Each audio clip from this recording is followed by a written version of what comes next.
इस वक्त कलेक्ट्रेट में मौजूद है भाजपा प्रत्याशी अरुण गोविल। यहाँ से देखेंगे नामांकन करने के बाद बाहर निकल चुके हैं। नामांकन प्रक्रिया पूरी हो चुकी है। केशव प्रसाद मौर्य डिप्टी सीएम साथ में है और मीडिया से मुखातिब हो रहे हैं। हालांकि सुबह से हम कोशिश कर रहे थे अरुण गोविल से बात हो जाए, लेकिन अरुण गोविल अपने गाड़ी से बाहर नहीं निकले। लेकिन अब नामांकन प्रक्रिया के बाद वो मीडिया से मुखातिब हो सकते हैं। डिप्टी सीएम केशव प्रसाद मौर्य यहाँ बातचीत कर रहे हैं, लेकिन जो मीडिया है उसका काफ़ी जमावड़ा है और जो रूलिंग है चुनाव आयोग की उनको फॉलो करते हुए यहाँ पर ये देखिए जो जनप्रतिनिधि हैं वो मौजूद है। हालांकि 5 लोगों को यहाँ पर भाजपा की तरफ से लाया गया था, प्रस्तावक बनाया गया था, लेकिन उसके बाद भी कई लोगों ने अंदर आने की कोशिश की। सांसद राजेंद्र अग्रवाल को यहाँ पर क्षेत्रीय अध्यक्ष ने बुलाया, लेकिन चूंकि चुनाव आयोग की गाइडलाइन है तो उनको आने से रोक दिया गया। उसके बाद यहाँ पर जो पुलिसकर्मी थे और भाजपा के नेता थे उनकी हॉट टॉक भी होती दिखाई दी। कमलदास शर्मा ने सीधे सीधे कहा कि आप गलत कर रहे हैं, माननीय सांसद को आप नहीं जाने दे रहे हैं, ये कैसी आपकी नीति है। हालांकि इस पर ये देखिए सांसद जी यहाँ मौजूद है, बात करने की कोशिश करेंगे। गोविल जी आ गए हैं सर, 3 बार आपने यहाँ पर हैट्रिक लगाई है और आपका टिकट कटा, लोगों में निराशा भी है, लेकिन ऐसे सर क्या जरूरत पड़ी कि आप जैसे नेता को यहाँ से टिकट काटने के बाद बाहर से प्रत्याशी लाया गया? कहीं ना कहीं रोष भी है लोगों के अंदर, भले ही आप इस पर बात ना करें। नहीं, देखिए गोविल जी बाहर के तो नहीं है, उनका जन्म स्थान भी ये है। उन्होंने जो है यहाँ पढ़ाई भी की है, लगभग 21 वर्ष यहाँ पर वो रहे हैं। प्रारंभिक शिक्षा, फिर हाई स्कूल की शिक्षा सब उनकी यही है। उसके बाद व्यक्ति जाता है, वो अपने कैरियर की दृष्टि से बाहर गए, परंतु मेरठ के साथ उनकी पहचान हमेशा जुड़ी रही। इस बार वो वापस आए हैं और उनको पार्टी ने प्रत्याशी बनाया है, तो उनका स्वागत है। केंद्रीय नेतृत्व के सामने हमेशा बड़े मुद्दे होते हैं, बड़ा क्षेत्र होता है। मैं कई बार इस बात को कहता भी हूँ कि भाई हमारी दृष्टि तो मेरठ तक सीमित है, उनके ध्यान में पूरा प्रदेश है, देश है, अन्य सारे विषय हैं। तो जो निर्णय उन्होंने किया है उसका हम हमेशा स्वागत करते हैं। और अब मेरठ प्रत्येक दृष्टि से एक हाई प्रोफाइल सीट भी बन गया है, तो मेरठ की तरफ ज़रा ध्यान भी रहेगा। और मैं समझता हूँ कि मेरठ तथा निकटवर्ती क्षेत्रों के विकास की दृष्टि से निर्णय बहुत महत्वपूर्ण सिद्ध होगा। सर हम लोग जब भी आपसे रास्ता करने की कोशिश करते हो जाता है। गोविल जी प्रत्याशी बनाए गए हैं, आप स्वागत कर रहे हैं चूंकि संगठन से जुड़े हुए हैं, लेकिन शीशा गाड़ी का ना उतारना, शीशे के अंदर बैठे रहना गाड़ी के अंदर, और तमाम जो भाजपा के कार्यकर्ता हैं, नेता हैं, मीडिया कर्मी बात करने की कोशिश कर रहे हैं, लेकिन उन्होंने शीशा नहीं उतारा है। क्या सर इस कई लोगों ने विरोध भी किया, भाजपा के कार्यकर्ताओं ने विरोध किया, तो इस चीज़ का क्या महत्व निकाला जाए, क्या इसको लेकर के कहा जाए? सर देखिए, नामांकन के लिए वो आए, कुछ उसके अंदर कुछ उन्होंने सोचा होगा कि मैं नामांकन करने के लिए ही उतरूं, ये उन्होंने सोचा होगा। तो इसमें कोई ऐसी विशेष बात नहीं है। थोड़ी बहुत देर के लिए मैं भी अपनी गाड़ी में बैठा रहा और भी लोग गाड़ी में बैठे रहे। केशव जी आए, within a minute Keshav ji बाहर निकले, मीडिया से मुखातिब हुए, बातचीत की। उन्होंने एक सेकंड भी बाहर निकलकर ये नहीं सोचा कि तमाम कार्यकर्ता हैं, पलके बिछाए बैठे हैं और यहाँ पर नामांकन करने के लिए मीडिया कर्मी भी साथ में अब वो पूरे समय कार्यकर्ताओं के बीच में रहेंगे, आपके बीच में रहेंगे। आपको जो छोटी मोटी चीज़ ध्यान में आई है उसका भी ठीक प्रकार से समाधान हो जाएगा। सर मेरे समझ में ये नहीं आ रहा है सर, लोग तो कह रहे हैं कि अरुण गोविल जी जो है वोट लेने में जितने आप ले जाते हैं वो इतने नहीं ले सकते हैं। नहीं, ऐसा कुछ है क्या? ऐसा नहीं है। और आप देखिए, हमारी जो सबसे बड़ी जीत 2014 में 2,32,000 की थी, मैं बिल्कुल गारंटी करता हूं कि हम 3 लाख पार करेंगे और हम 4, 4.5 जहां तक पहुंचे। परंतु मैं कोई बहुत हाइपर बोलने की मेरी आदत नहीं है।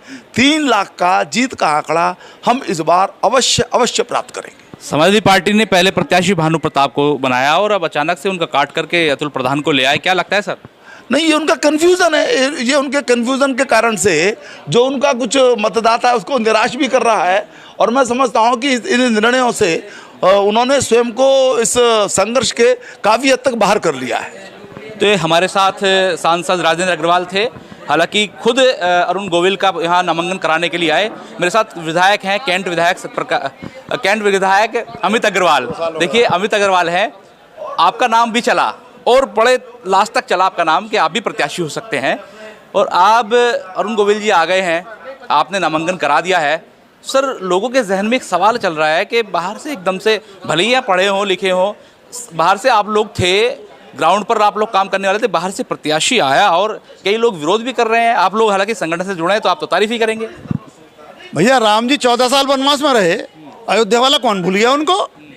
सबने स्वागत किया, पलक पामड़े बिछाए, तो राम जी को कौन भूल सकता है? मेरठ के थे, मेरठ में मेरे से 2 साल सीनियर थे वो गवर्नमेंट कॉलेज में। मैं 70 में पास आउट हुआ, वो 68 में पास आउट हुए, तो कौन भूल सकता है राम को? वनवास के बाद लौटे, जनता ने स्वागत किया। क्या लगता है सर, इस बार सीट काफ़ी हॉट चुनाव हो गया है, समाजवादी पार्टी ने अपने ही विधायक पर दाव खेल दिया है, अतुल प्रधान को बनाया, उनके वकील साहब का टिकट काट दिया है, क्या लगता है? पिटे मोहरे पर उन्होंने दाव खेला है, नगर निगम में तीसरे नंबर पर रह गए थे, सबके सामने है। सपा में तो सोच रही नहीं गई है, अखिलेश बौखलाए हुए हैं, उनको क्या सही है क्या गलत है उसका कोई ज्ञान नहीं है। सर कहने वाले में सिर्फ अव्वल है उनकी। सर कहने वाले तो ये तक कहते हैं कि AIMIM आई और अपना जो है प्रत्याशी उतारा, आपने उनको सपोर्ट कर दिया, उसके बाद समाजवादी पार्टी तीसरे नंबर पर खिसक गई और AIMIM आपके सामने टिकी रही।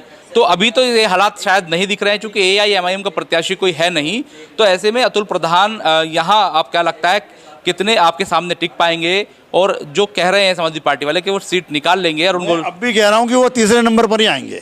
दूसरे पे कौन रहेगा? दूसरे में जो बीच में आने वाला होगा वो रहेगा। कौन आने वाला है सर? वो भी आने वाला आपको होगा, पता है इसका मतलब? जो भी आने वाला होगा। क्या लगता अरे है? अभी तो खाते खाली हैं, कांग्रेस का खाता खाली है, बसपा का खाता खाली है, अभी ओवैसी का खाता खाली है। अच्छा वही खाते खाली है। अरे आपको सर पता है? मायावती का भी तो खा दिया खाना, वहाँ क्या नहीं ठीक है, माया जी का भी तो खाली है। त्यागी लड़ रहे हैं, त्यागी समाज बताया जा रहा है कि आपसे नॉमिनेशन हो गया क्या उनका? अभी नहीं हुआ है सर, कल होगा। फिर अभी तो सब क्वेश्चन मार्क में है, सब भविष्य में है। तो सर ये बताइए, देवव्रत त्यागी हैं, त्यागी समाज से आते हैं, मांगेराम त्यागी पहले ही विरोध कर रहे थे। जात बिरादरी का इस चुनाव में कोई योगदान नहीं है। जाति बिरादरी धर्म से उठकर लोग श्री राम श्री राम श्री राम है। सर मेरा आखिरी सवाल ये है कि आप प्रत्याशी की दौड़ में थे, आपका नंबर नहीं आया और गोयल जी आ गए हैं, इस पर कुछ कहना चाहेंगे? अरे हम पार्टी के कार्यकर्ता हैं, पार्टी के सिपाही हैं। पार्टी ने 20 साल बाद इतना बड़ा विश्वास हमारे में दिया कि हमको 20 साल बाद विधायक का चुनाव लड़ा दिया। हम पे खोने को थोड़ी है, हमें तो पाने के लिए है। हम विधायक थे, विधायक हैं, काम कर रहे हैं जनता का।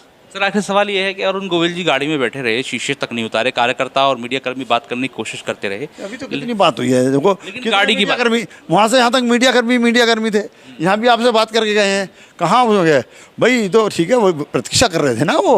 और वो देखिए आपको मालूम है वो टीवी के चेहरा हैं, टीवी कलाकार हैं, सिने अभिनेता हैं, तो जनता जरा सा एकदम घेर लेती है, तो सुरक्षा की दृष्टि से बैठे रहे होंगे, कुछ इंतजार में प्रतीक्षा में थे केशव जी की। केशव जी आ गए तो साथ साथ आपको मिले। सीटें दे रहे हैं सर यूपी से आप? 80 की 80 पूरा 80 के 80 पूरी। तो हमारे साथ कैंट विधायक थे अमित अग्रवाल और सांसद राजेंद्र अग्रवाल से भी हमारी बात हुई। दोनों ही वैसे समाज से आते हैं, लेकिन यहाँ दोनों ही नेताओं ने उत्तर प्रदेश से 80 के 80 सीटें देने की बात कही और मेरठ में ऐतिहासिक जीत की बात कही है, लेकिन चुनाव के बाद किस तरीके के परिणाम आएंगे ये देखने वाली बात होगी। सहयोगी रियासत अली के साथ मनोहर चौहान, न्यूज़ निवारण टीवी, मेरठ।